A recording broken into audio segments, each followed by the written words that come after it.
महाराज जी, हम सबका जन्म हरि नाम जपने के लिए हुआ है, परंतु हमें अक्सर ऐसा महसूस होता है कि कुछ और भी कारण अवश्य होगा।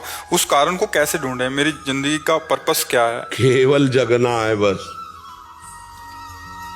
स्वप्न का जो दुख सुख है वो केवल जगने से जाएगा। ना आप स्त्री हो, न यहाँ कोई पुरुष है, न यहाँ कोई कर्तव्य है।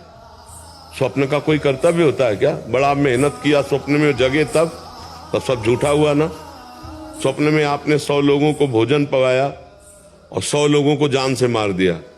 जो जगने के बाद आपको क्या पुण्य लगेगा कि पाप लगेगा?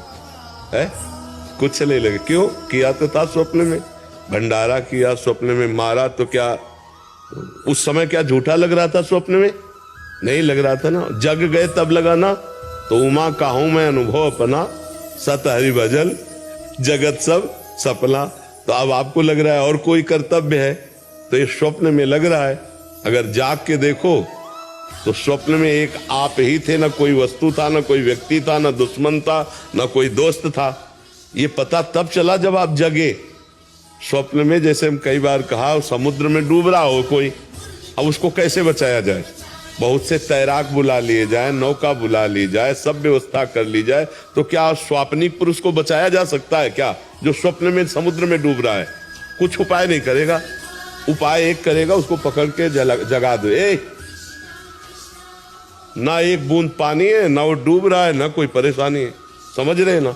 लेकिन उस समय उसको परेशानी है जब डूब रहा है। जब बिना जगे उसको ये दुख से दूर नहीं किया जा सकता। ऐसे ही हम लोग अपने को स्त्री मान लिए, पुरुष मान लिए, ये स्वप्न है। अब हमारा कर्तव्य बन गया कि पति की सेवा, पत्नी की सेवा, पुत्र की सेवा, सब। अब ये पूरा स्वप्न चल रहा है। और जब आखिरी में यहाँ से तो ना कोई पति, ना कोई पुत्र, ना कोई कुछ, जीव अकेला उड़ा। दुनिया में लाखों का मेला जुड़ा, हंसा जब जब उड़ा। तो अब तो क्या कर्तव्य था? अब वो भूल करके फिर नाना प्रकार की माया का चिंतन करके अगले जन्म की व्यवस्था कर ली। हमारा तो उद्देश्य ये है कि अपने कर्तव्य का पालन करो स्वांग की तरह।